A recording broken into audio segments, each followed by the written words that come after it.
ইউরোপের বড় বড় ক্লাবগুলোর মতোই দেশের ফুটবলেও ভবিষ্যতের তারকা গড়ার দায়িত্ব নিয়েছে বসুন্ধরা কিংস।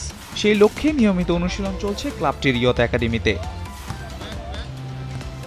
একাডেমির অভিজ্ঞ কোচদের তত্ত্বাবধানে প্রফেশনাল ফুটবলার হিসেবে গড়ে উঠছেন তরুণরা। প্রতিদিন নিয়মিত প্রশিক্ষণের পাশাপাশি ফুটবলারদের শেখানো হচ্ছে আধুনিক ফুটবলের নানা কৌশল ও টেকনিক। কোচদের নিবিড় প্রশিক্ষণে প্রফেশনালভাবে ফুটবল শিখতে পেরে উচ্ছ্বসিত একাডেমির ফুটবলাররাও। And everything's going perfect. The coaching staff, everything in general, সবাই একদম ইন্টারন্যাশনাল লেভেলে। সব প্লেয়ার্সরাও এক্সাম্পল ওয়ার্ক অনেক ভালো প্লেয়ার। আমি অনেক দিন থেকেই প্র্যাকটিস করতেছি, ফ্যাসিলিটি অনেক সুন্দর, কোচরা অনেক ভালোভাবে শেখাচ্ছে।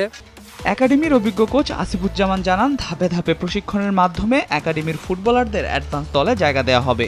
আমাদের ভবিষ্যৎ পরিকল্পনা ওদেরকে নিয়ে, যে আমাদের মেইন টিমে, আমাদের ফার্স্ট টিমের পাইপলাইনে ওদেরকে নিয়ে আসা।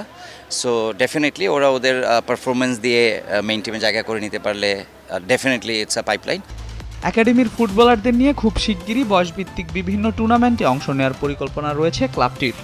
ক্লাব ম্যানেজমেন্টের ওরকম একটা প্ল্যান আছে। আমরা মাত্র কয়েক মাস, 6 মাস 7 মাস হলো ট্রেনিং একাডেমি চলছে, তো আমরা হয়তো এই বছরের শেষের দিক থেকে আমাদের দেশে যে টুর্নামেন্টগুলো আছে ওগুলোতে অংশগ্রহণ করব। ইন্টারন্যাশনাল কিছু টুর্নামেন্টে অংশগ্রহণ করার ইচ্ছা আছে, প্লাস ফ্রেন্ডলি ম্যাচগুলো নিয়মিত চলবে।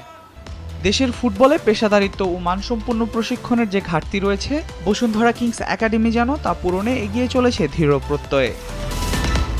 আল মাহমুদ ফাহিম, নিউজ 24।